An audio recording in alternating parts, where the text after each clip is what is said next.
For the last 10 years, everyone has wondered which came first, the hybrids or the sick. I can't believe we're at the end. I know. But you've done such an amazing job with closing out this show. And I was speaking with Nonzo not too long ago, and he mentioned that it seemed like you always kind of had a 3-season vision for this show. Is that correct? Yeah, I mean, we'd always kind of pitched. It's fascinating because I look back at this pitch deck that I put together in 2017, 17 years ago, and it was like it talked about the 3 seasons, what they were going to look like. Obviously you leave it open ended. You're in case it's going to go longer than that, but it always felt like it had a definitive ending to that story. So we even down to the last scene, even that was like had its own paragraph in there. It's pretty crazy. That's amazing. So what was the big key for you then? Which story were you the most excited to get to bring to the screen this season? Because we get to see more of Mr. Zhao, we get to see more of Birdie, we get all these new characters up in Alaska. Which was the one you were the most excited to sort of bring to the screen? The Alaska part was super exciting. I'm a big fan of John Carpenter's The Thing, and like that was to me, like to get to play in that world and bring that part of the story to life was like, I kind of never thought that would happen, honestly. I thought we'd have to find something else, especially shooting in New Zealand. But I was so glad the story that we had told sort of spun off and wove back into that. So that was a huge part. I think just creating that world was super fun. But playing with the Zhang storyline and having new villains and once Abbott said farewell at the end of season 2, it was like, okay, now we're sort of uncharted territory from the comic book, and that was really fun to just sort of take on a new version of sort of what the threat was going to be this season, and to make that a mom to sort of counteract Birdie was super cool. So I love that you mentioned sort of the comic books, because that's one thing I've loved about this show is how much you guys pull from them, but also create your own story. And so I'm curious, going into this season, what was the big thing you looked to from the source material in order to bring into your story? Good question. I mean, sticking the landing was a big one, because I always loved the ending of the comic book and just being able to, it's like you sort of go out on these new limbs because characters sort of inform you in different ways, and suddenly you find that you're telling different stories than the ones that were in the book, but they still feel like they're sort of in the heart of that, which is always kind of fun territory. But then as you start to get to the end, it's like, all right, how do we sort of merge back into this? And it just happened very organically, and I think that's kind of the best stories, find a way to be told no matter what, which is great.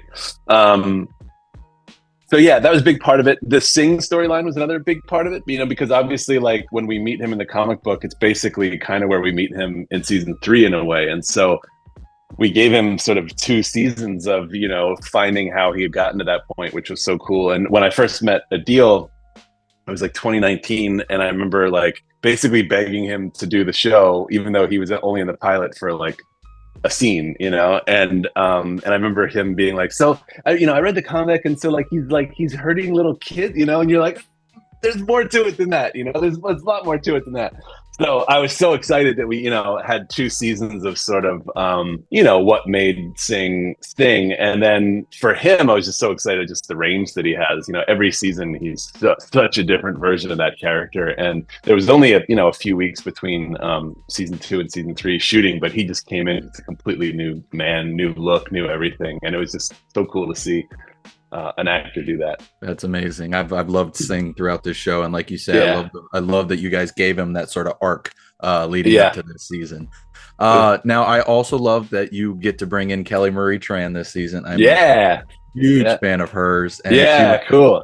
She does such a great job sort of balancing the villain with a tragic backstory. But I'm curious what it was like, writing that character and finding Kelly to play her. Yeah, it was kind of, I think with both her and with Rosalind, it was, and with Ginger, it was like, it was interesting because we knew that we wanted a new threat coming into season 3, and I think we always knew that was Rosalind coming off of season 2.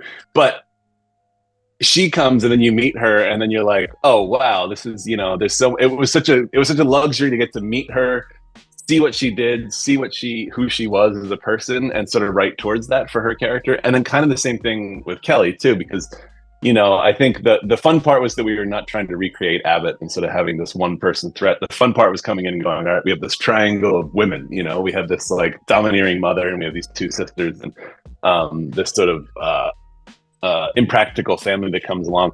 But when we met her, it was just like she's just got this great sort of simmering intensity to her that I sort of didn't expect at first. I think more from the sort of the comedic side of stuff that I've seen her in. And so that was super cool to write towards. And then, by the time we get into the rhythm of things, we're probably about halfway through the season 3, like writing and getting those scripts. And then you're just like, now I know who these people are. And it's quite fun to sort of match up to that. So it was a great case of being able to, cast and write at the same time, basically. That's awesome. And I mean, Kelly brings that intensity so well. Yeah. Before I let you go, the next few questions are going to be spoilery, so we'll save it for afterwards. Yeah. Does Big Man make it down the mountain? Because I sat there bawling my eyes out, not knowing if he does or not. What did you think? I don't think he did. I think that was Gus really trying to give him a heartwarming story, but obviously I hope he does. Yeah. I honestly don't know. I've gone back and forth myself so many times, and I think that's kind of one of the best parts of it, is that it works either way. I have my sort of opinion of what it is, but I don't want to put it out there, spoil it for anybody. Well, hopefully one day we'll get to hear it in the future. Yeah, what did Nunzo say? But I hope he makes it down. Now, I love the reveal of older Gus being James Brolin. When was that always the plan for the narrator to be James and older Gus? Yeah. That was all part of the original pitch to get to the end there.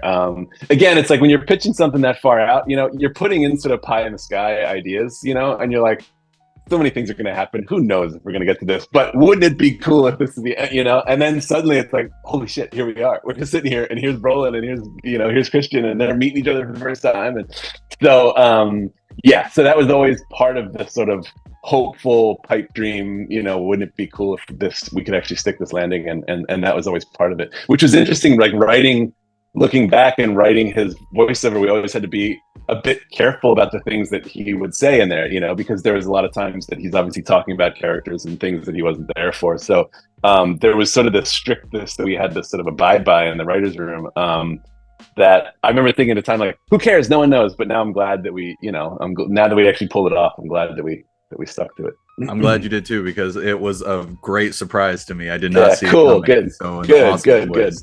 Now, you mentioned before leaving things a little open-ended as far as how many seasons there could be and everything. Yeah. And I'm curious, even though you've closed this chapter so nice and definitively, do you have ideas about if you were to return to this world in the future? Yeah, talked about ideas, and definitely have some of what that would look like that I think would be very cool. That would be, that would be a very different turn of what it is, but that I think would it would fit very neatly into, I think, Jeff's world and the sort of stories that he tells and how he tells them. So have had those ideas in the past. It's really all up to, I think, whether the fans want it, whether Netflix wants it, and what TV becomes as we go forward. So I'm kind of always in a position of like, yes, there's something there if we want to go forward.